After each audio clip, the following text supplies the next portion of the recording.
Hola y bienvenidos a mi canal.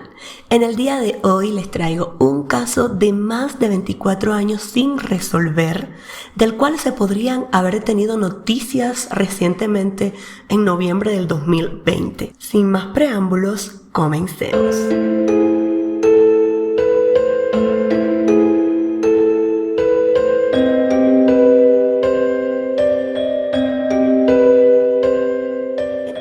Vemos a Patrick Warren y David Spencer, dos niños de Reino Unido. Patrick Warren, un niño conocido como Paddy, era uno de 7 hermanos de una familia irlandesa. Le gustaba el fútbol, los fideos y solía burlarse de su madre cuando ésta se impacientaba por su acento irlandés. De él dijera su madre en 1997. Vivía un poco en el lado salvaje. No tiene sentido decir que era un ángel porque no lo era. Yo diría que era atrevido, pero las madres de otros niños solían decir, Paddy es un chico fantástico. Incluso sus maestros decían que era un buen muchacho. David Spencer, por su parte, era un niño de 13 años aficionado al boxeo. Su madre, Christine O'Toole, lo recordaría como adorable, encantador, pero con un lado problemático. Delitos menores lo llevó a la corte y fue expulsado de su colegio a la edad de 12 años.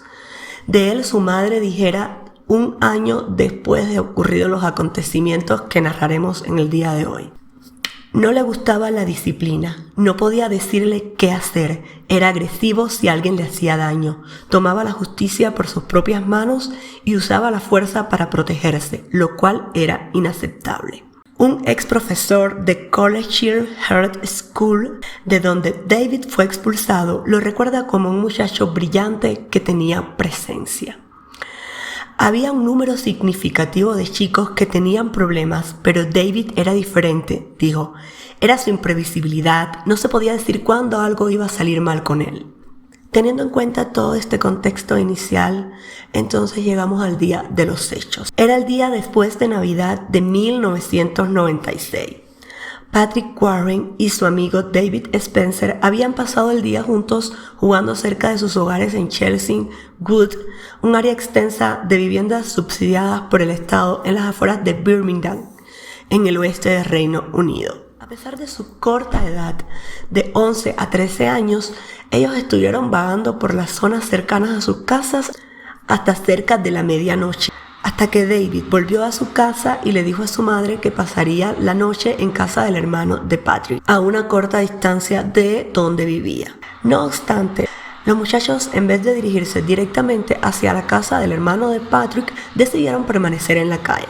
Patrick montaba su nueva bicicleta roja, que era un regalo que le habían hecho el día anterior por la Navidad, mientras que su amigo David iba a su lado a pie. Ambos se dirigieron hacia una gasolinera donde compraron un paquete de galletas.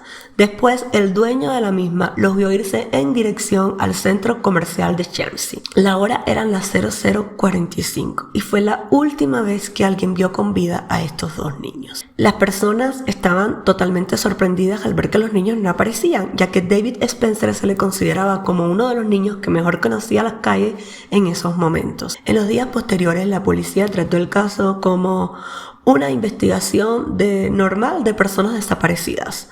Tocaron puertas, hablaron con vecinos, revisaron edificios, básicamente visitaron los lugares en los que ellos solían jugar. Básicamente eso fue lo que realmente se realizó. Los oficiales decían estar preocupados por el bienestar de los niños, pero a la misma vez enfatizaban que eran streetwise.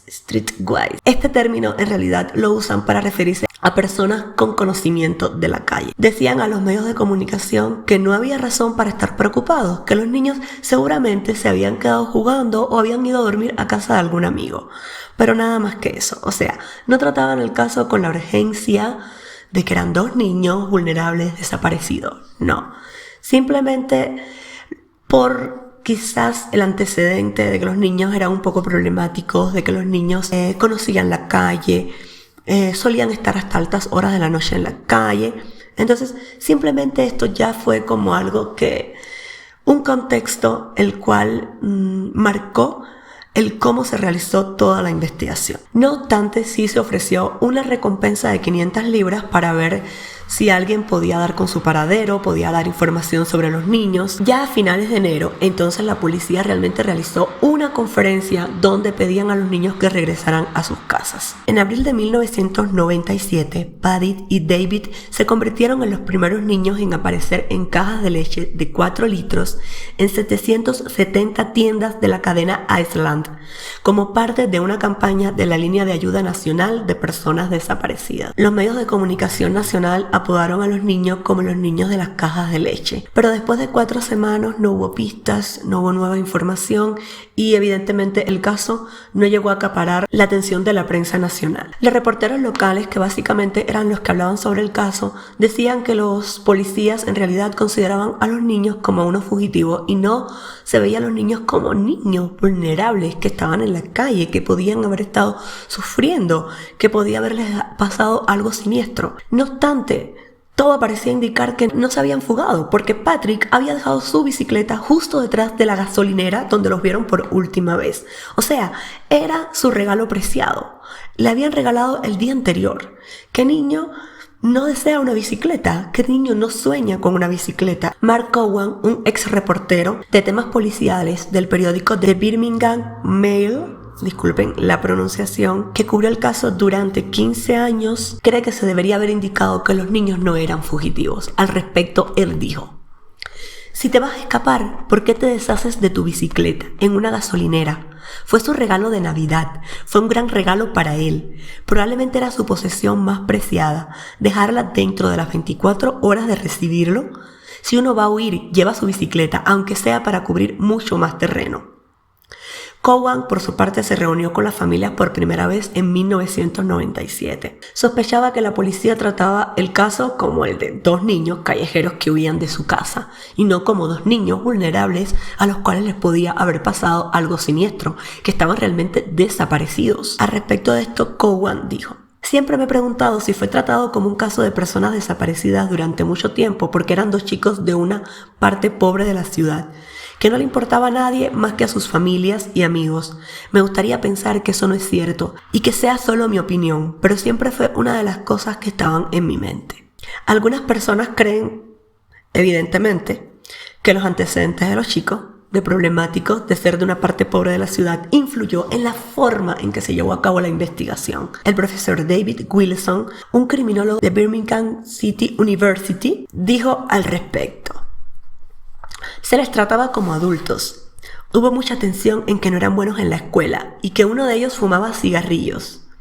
Había una sensación de que no eran realmente niños, cuando en realidad lo eran. Si hubieran sido 2 chicos de clase media, ese caso habría sido tratado inicialmente de manera muy diferente. Había un juicio de clase que hacía verlos como fugitivos en vez de vulnerables.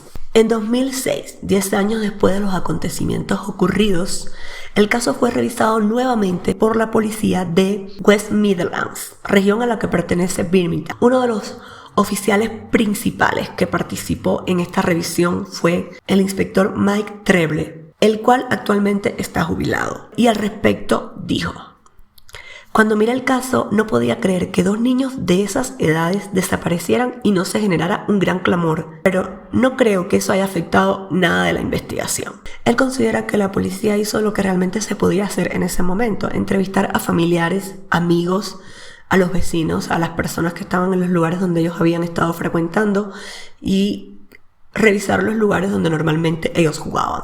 Según él mismo dijera en sus palabras, la cosa que pareció no haberse hecho fue que con esas edades se debió levantar una bandera roja para ver si había ocurrido algo siniestro, opina Treble. No tengo ninguna duda de que algo siniestro sucedió. Teniendo en cuenta todos los hechos ocurridos, 2 niños de la parte pobre de la ciudad que desaparecieron el día después de Navidad, altas horas de la noche, que dejaron además su bicicleta abandonado justo detrás de una gasolinera, que fue donde se les vio por última vez comprando un paquete de galletas. Teniendo en cuenta todo esto y después de tantos años, entonces vamos a las teorías. Básicamente podría decirse que hay una teoría predominante, porque La idea de que, por ejemplo, se hayan perdido no es muy fiable, ya que precisamente David Spencer era considerado uno de los niños que mejor conocía las calles en esos momentos. Por otra parte, la idea de que hayan huido tampoco era nada viable. Algo que lo hace pensar es el hecho de que Paddy haya dejado abandonada su bicicleta detrás de la gasolinera. Como bien les dije anteriormente,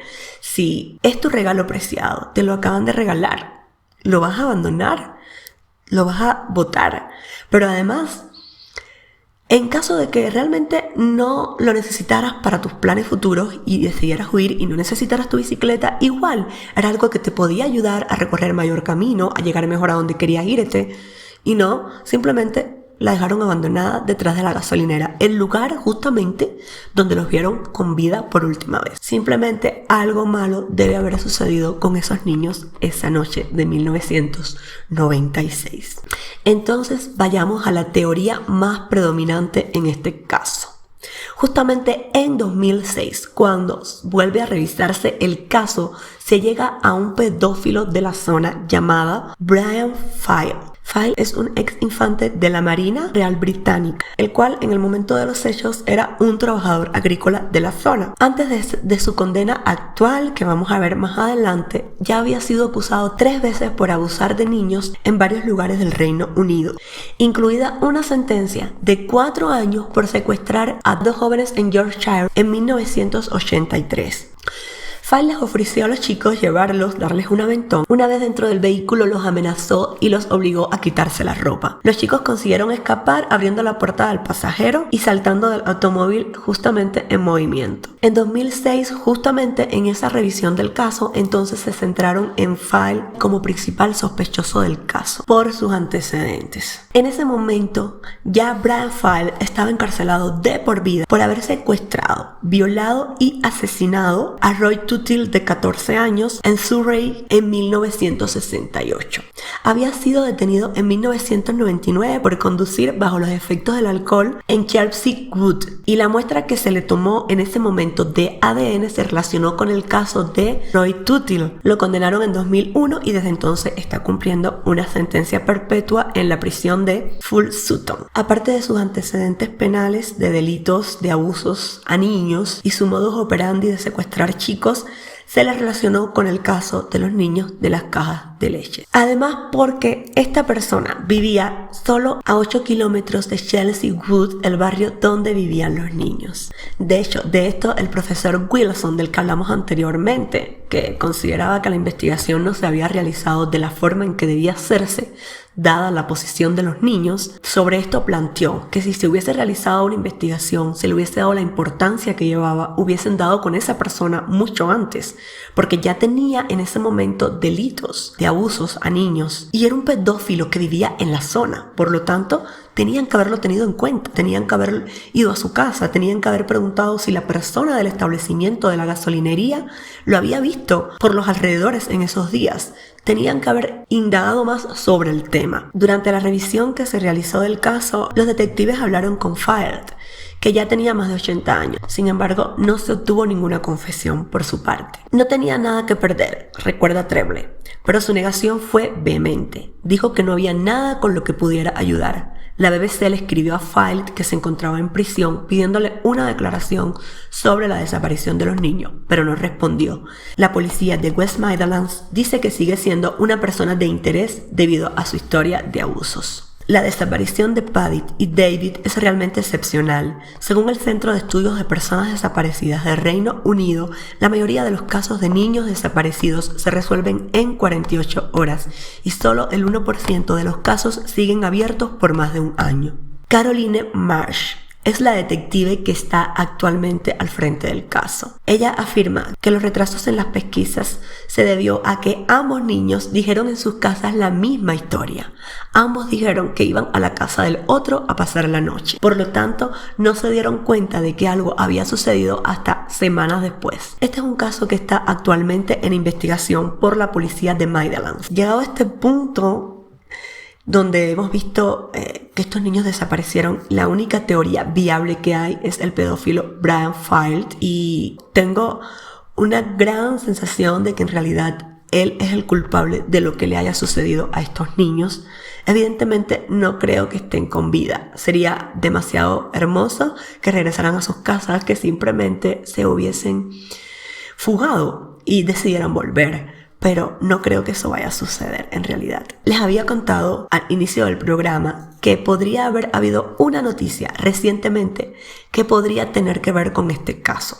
Pues bueno, esta noticia está apareciendo en internet desde noviembre del 2020. Un operador de una excavadora que estaba realizando operaciones por la zona cerca del aeropuerto de Birmingham, en Reino Unido, encontró 2 metros bajo tierra 2 cuerpos humanos. De hecho, inmediatamente que la policía fue contactada, enseguida contactaron con la familia de los niños para ponerlos al tanto de esta noticia. Ahora, ¿por qué se cree que estos restos pueden ser de los niños Patrick y David? De acuerdo con los medios, las fotografías de los huesos recuperados en la escena podrían ser de chicos jóvenes. Además, este lugar donde fueron encontrados los huesos es un lugar que frecuentaba Brian File, el mayor sospechoso de este caso. Mike Treble, el que hemos dicho que ya está jubilado y que fue uno de los principales oficiales en el caso, dice que hay demasiadas probabilidades de que estos huesos sean los pertenecientes a David y Patrick. Al respecto, él dice: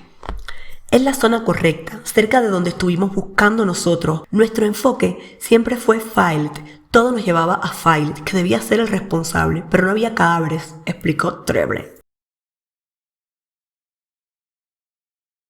Hasta aquí llega el caso de hoy. Si les ha gustado ver esta narración, por favor pueden suscribirse y darle clic a la campanita para que les pueda avisar cuando suba nuevos videos.